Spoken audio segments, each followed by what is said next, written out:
দেখুন বন্ধুরা, আজকে তোমাদের আমি সজনের ডাঁটা রান্না করে দেখাবো। তো এর সঙ্গে আমি কি কি দিয়ে রান্না করি ভিডিওটা দেখতে থাকো।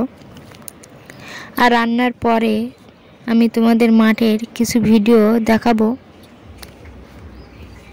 তো সজনের ডাঁটাটা আমার কেটে রেডি করা হয়ে গেছে, আর ওটাকে ধুয়েও নিয়েছি। আর এইদিকে সজনের ডাঁটাতে আমি বড়ি দেবো, তার জন্য বড়িগুলো লাল লাল করে ভেজে নিয়েছি। নিয়ে ওই তেলে শুকনো লঙ্কা ফোড়নে দিয়েছি, আর দিয়ে দিচ্ছি 5 ফোঁটন, আর দিয়ে দিচ্ছি একটা তেজপাতা,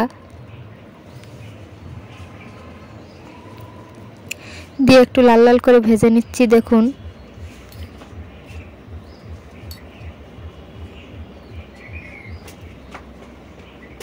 আর এইদিকে দিয়ে দিচ্ছি শুকনো চিংড়ি। শুকনো চিংড়িটাকে আমি তেলের উপরে দিয়ে হালকা করে ভেজে নেব।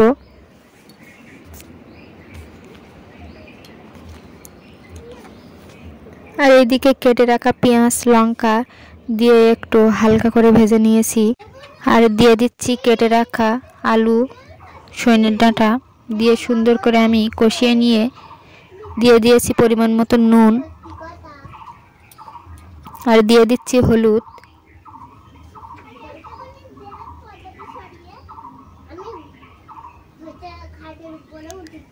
তা দেখুন বন্ধুরা, আমার ভালো করে কষানো হয়ে গেছে, আর আমি দিয়ে দিচ্ছি পরিমাণ মতন জল।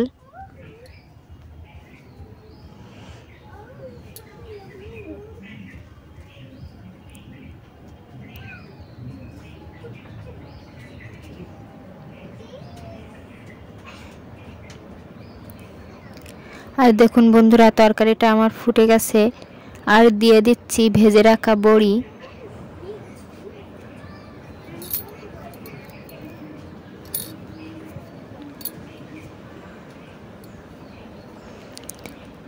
তা দেখুন বন্ধুরা, তরকারিটা হয়েছে।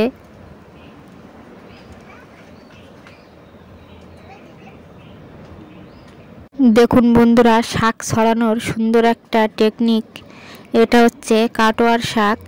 এই ছোট ছোট দানা হাতে করে ছড়ালে এক জায়গায় অনেকটা বেশি পড়ে যাবে, তাই ছাইয়ের সঙ্গে সুন্দর করে মিশিয়ে নিয়ে এটাকে ছড়ালে সব জায়গায় সুন্দরভাবে পড়বে।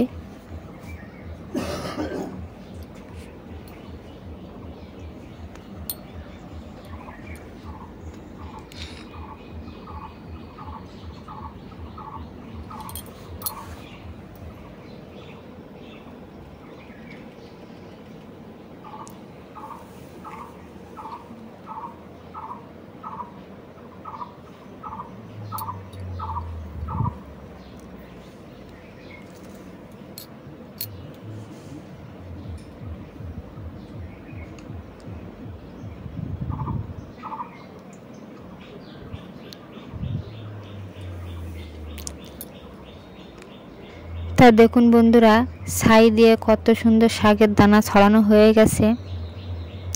এবার একটা ভারী জিনিসের সাহায্যে ওটাকে আবার একটু মিশিয়ে দিতে হবে, সমান করে দিতে হবে, তাহলে সুন্দরভাবে শাকের দানাগুলো মাটির ভিতরে চলে যাবে।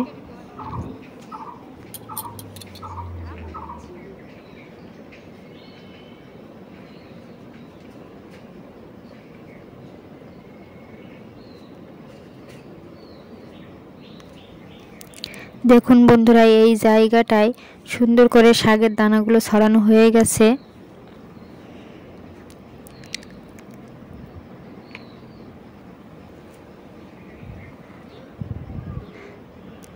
তা চলো বন্ধুরা, তোমাদের আরও একটা জিনিস দেখাবো, ওই জন্য বাড়ির দিকে চলে যাচ্ছি।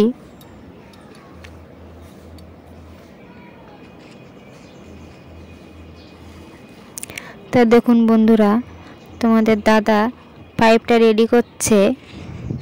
এই শাকে দানায় জল ছড়ানো হবে, তাই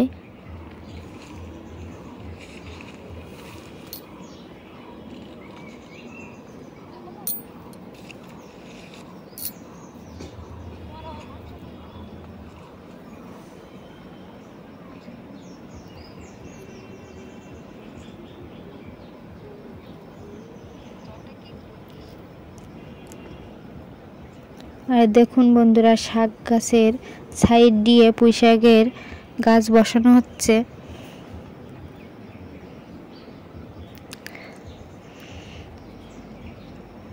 তা ভিডিওটা যদি তোমাদের ভালো লেগে থাকে লাইক, কমেন্ট, শেয়ার আর সাবস্ক্রাইব করে দেবেন, দিয়ে পাশে থাকবেন। দেখা হবে পরবর্তী ভিডিও নিয়ে। তা সেই পর্যন্ত তোমরা সুস্থ থাকো, ভালো থাকো।